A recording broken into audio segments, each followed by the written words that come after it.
November 13, 1839, a bloody day in history.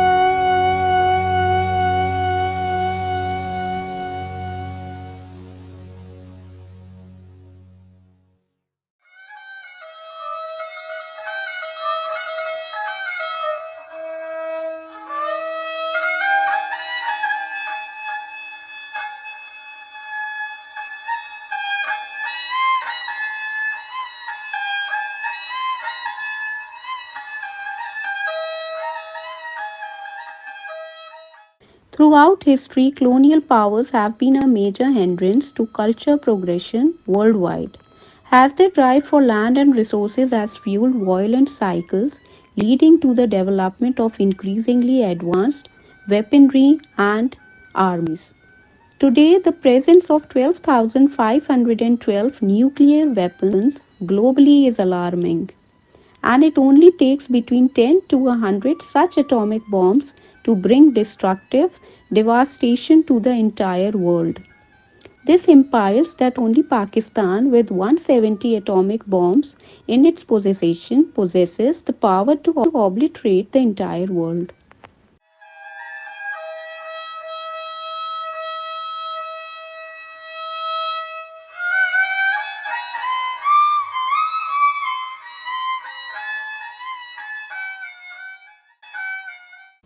The British Empire's quest to acquire global resources also impacted Balochistan. In 1839, the British monarchy exploited its dominance over a vulnerable nation and subjected it to centuries of enslavement. This was because the nation in question refused to employ its land against its neighboring country.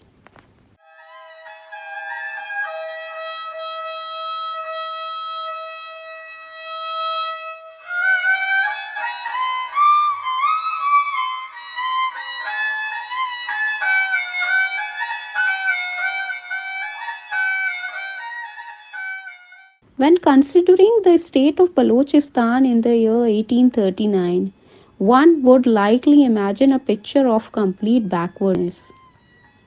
However, historical records reflect quite the opposite.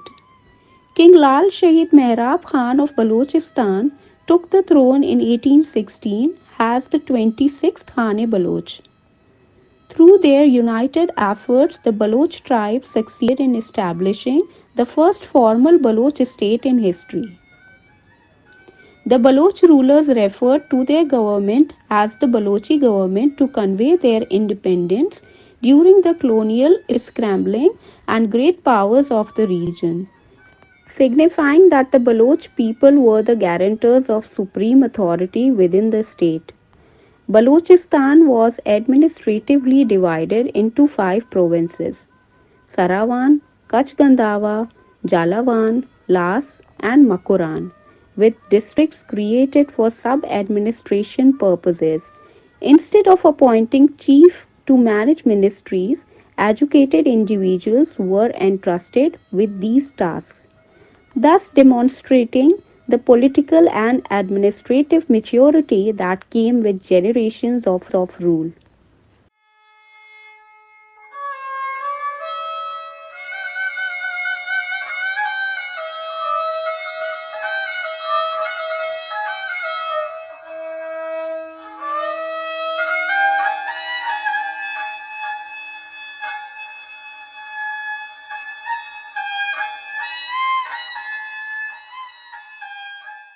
Kanate Baloch's progressive attitudes was reflected in his dress and political tact. They possessed a clear vision for the formation of a nation state, as revealed through his slogans. As such, Balochistan's future looked brighter under their leadership. However, changes was prone to palace conspiracies. Some foreign ministries were accused of weakening the Balochi government. Still, the internal threats to stability of the Balochi government were not significant enough to cause Khan Baloch difficulties in handling them.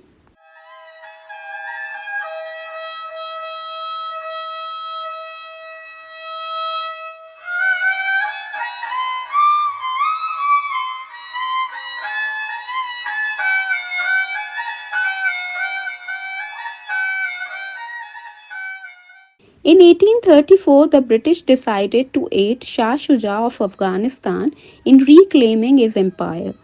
For the British, Afghanistan was crucial for keeping other colonial powers at bay from India's borders. To achieve their goal, they needed the support of the rulers of Balochistan, and thus Baloch land was required.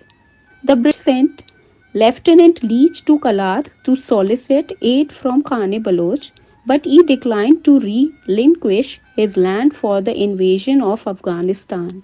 He preferred Shah Shuja to gain power without the British or external assistance.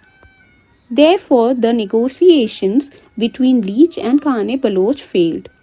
Additionally, the British encountered fierce resistance from the Baloch in Balochistan. The British attempted to broker a reconciliation once again. Sir Alexander Burnes visited Kalat to negotiate an agreement that would convince Khane Baloch to meet with Shah Shuja at Shal.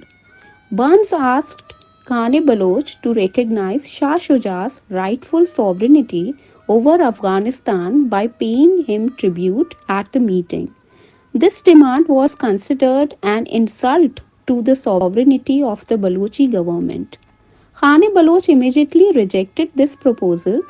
The British viewed this decision as treacherous and assumed that Khane Baloch had ill intentions towards them. Consequently, they decided to punish Khane Baloch as an enemy of the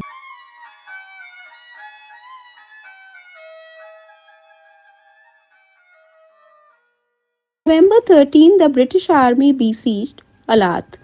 They demolished the walls of the city with cannons. Khane Baloch, along with 700 soldiers, engaged in battles with the enemy. Despite receiving 35 wounds on his body, Khane Baloch fought with courage and continued striking the enemy with his sword. Unfortunately, Sir Thomas Wiltshire aimed at him and fired his gun. On 13 November 1839 at noon, Khane Baloch Mehrab Khan was killed in action, and his blood caused the red and green flag of Balochistan to turn red.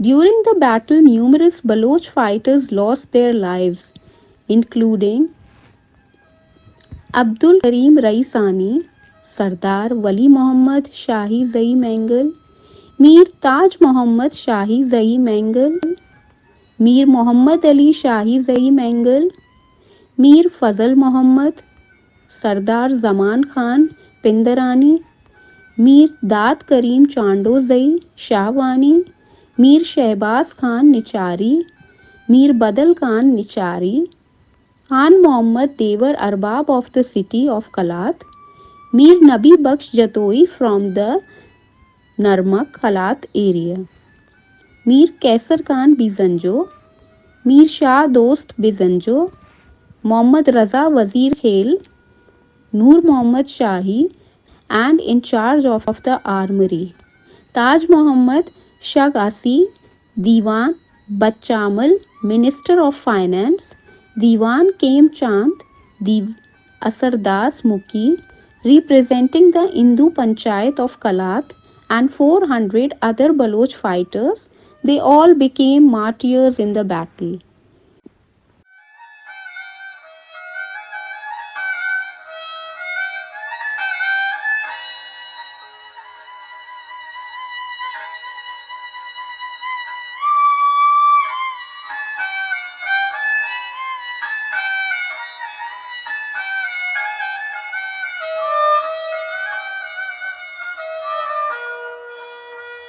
The Baloch lost the war and a long period of slavery in Balochistan began.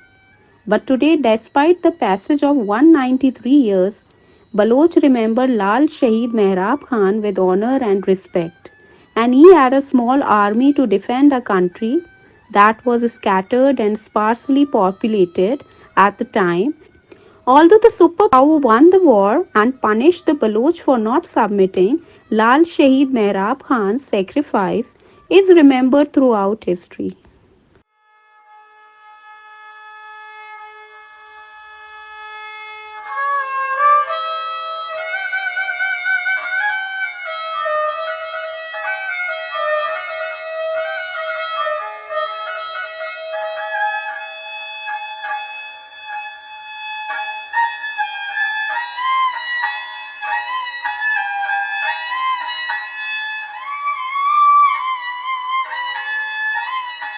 We pay tribute to all the Baloch martyrs who sacrificed their lives for the defense and freedom of the country on the occasion of his martyrdom day. Baloch National Movement (BNM)